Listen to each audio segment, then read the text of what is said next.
여러분 안녕하세요. 또 법원 앞에 나와 있는데 법원에서 다룰 만한 이슈들은 다 한 것 같거든요. 아직도 뭐가 남아있나요, 피디님?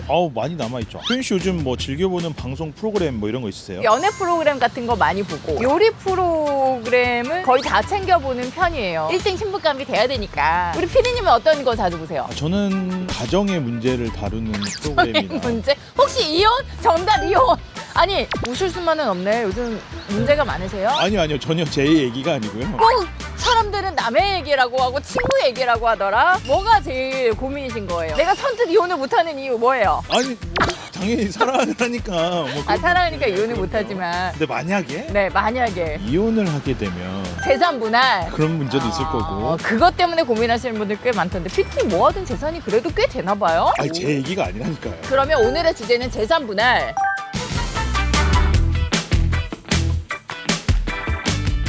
네, 여러분 오늘은 주제가 시민 인터뷰를 하기에 조심스러운 부분이 있었어요. 그래서 이혼을 고민하는 지인이 있어서 이번에는 좀 전화 인터뷰로 해볼까 합니다. 대신 피디님 신변 보호는 해주셔야 돼요. 안녕하세요. 잠깐 통화돼? 아니 지금 방송 중인데 오늘 오빠한테 좀 도움이 될 만한 얘기가 있을 것 같아서 일단 오빠한테 좀 전화를 했어. 주제가 뭐냐면 이혼이야. 이혼이요. 궁금한 거 좀 알려주면 변호사님 만나서 좀 물어볼게. 재산 분할이 이게 내가 잘못이 없어도 와이프의 어떤 잘못이 큰데도 이걸 다 줘야 돼? 그거 내가 벌었는데 뼈 빠지게.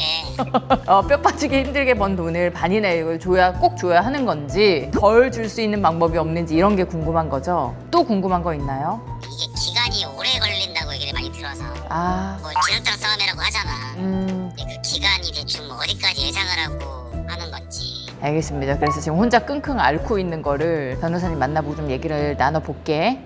아이고 감사합니다. 감사합니다. 네, 요즘 이혼이 드문 일은 아니지만 그래도 당사자분들은 정말 큰 결심이고 또 마음이 굉장히 힘든 일이실 것 같아요. 그래서 이혼을 고민하시는 분들에게 도움이 될 만한 이야기를 또 우리 변호사님 만나보고 좀 자세하게 얘기를 나눠보고 도움을 드리고자 합니다. 변호사님 안녕하세요. 안녕하세요.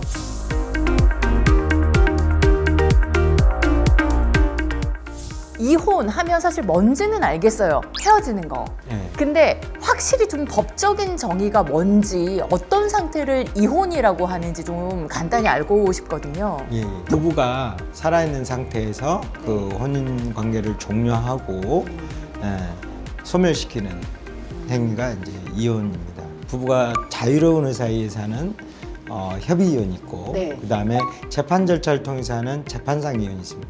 옛날에는 이제 그냥 당사자 도장 찍어서 한쪽만 신고만 하면 이혼 신고에서 창설적 효력이 생겨서 바로 이혼이 효과가 발생했는데 요즘에는 이제 이혼 전에 숙려기간 제도가 도입돼서 그 이혼 의사가 진정한 의사가 있는지를 확인하는 절차가 있습니다. 홧김에 이혼한다든지 이혼하는 당사자들이 자녀가 있음에도 자녀에 대한 전혀 고려나 이런 것 없이 이혼을 한다든지 이러한 이혼을 방지하기 위해서 이제 이혼할 때 있어서는 숙려기간 제도를 도입해서 반드시 법원을 통해서 이혼을 이루어지도록 하고 있습니다. 그럼 협의 이혼이 아닌 경우에는 그 절차나 좀 법적인 게 훨씬 더 복잡하게 되는 건가요? 그렇죠. 법원에 의한 이제 개입에 의해서 이혼을 하게 될 때에는 아무래도 소송을 하게 되겠고요. 복잡해지는 경향이 있죠. 그래서 협의혼이 뭐 이혼함에 있어서는 바람직하기는 한데 될 수 있으면 이혼하지 않고 잘 부부생활을 영위하는 게 좋겠죠. 그렇죠. 그래서 배우자를 잘 골라야 됩니다. 중요할 것 같습니다. 자세가 드릴게요.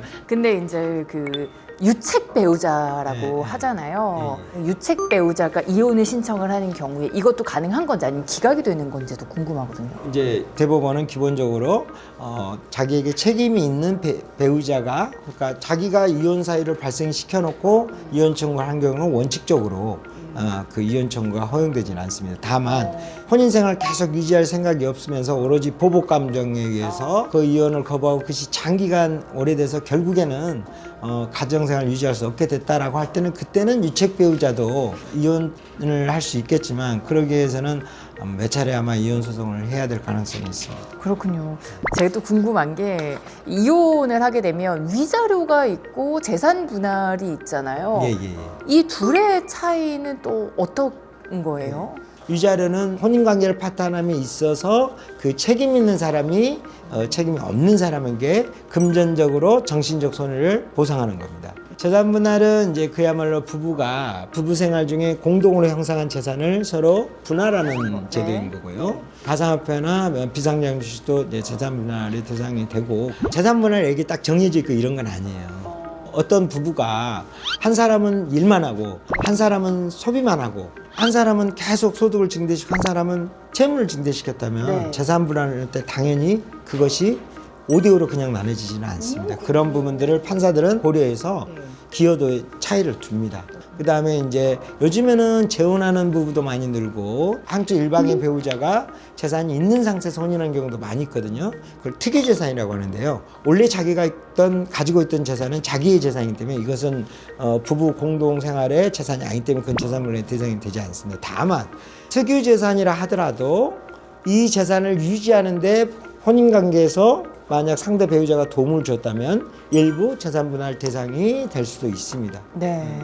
사실 제가 변호사님 만나보기 전에 이혼 후 고민 중인 친구랑 통화를 했는데 그 친구가 그 얘기를 하더라고요. 일은 본인이 혼자 다 했는데 이혼을 하려고 하니 반을 재산 분할을 해줘야 하는데 그게 너무 고민이라는 얘기를 했었는데 이제 변호사님 지금 답변에서 좀 해결책이 나온 것 같아요. 좀 이런 거는 사실 변호사랑 직접적으로 좀 상담을 받는 게 가장 중요하겠다라는 생각이 그런 드는데 부분에서는 변호인도 그러네요. 전문적으로 좀 전략을 짜고 해야 됩니다.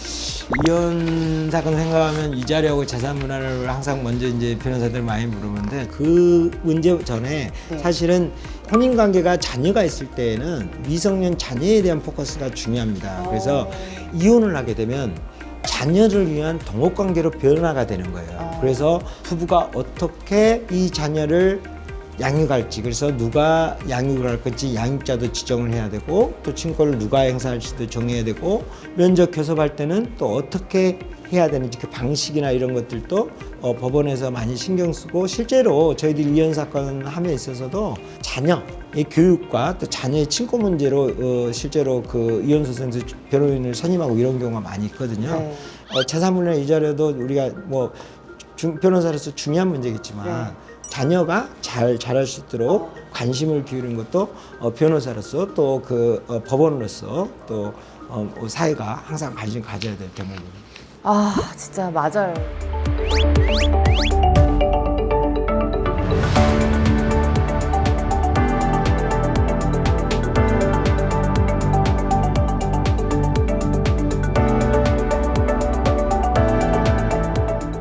네, 오늘도 이렇게 시청자 여러분들의 라이프에 플러스가 되는 내용들 전해드렸습니다. 라이프 플러스! 고맙습니다.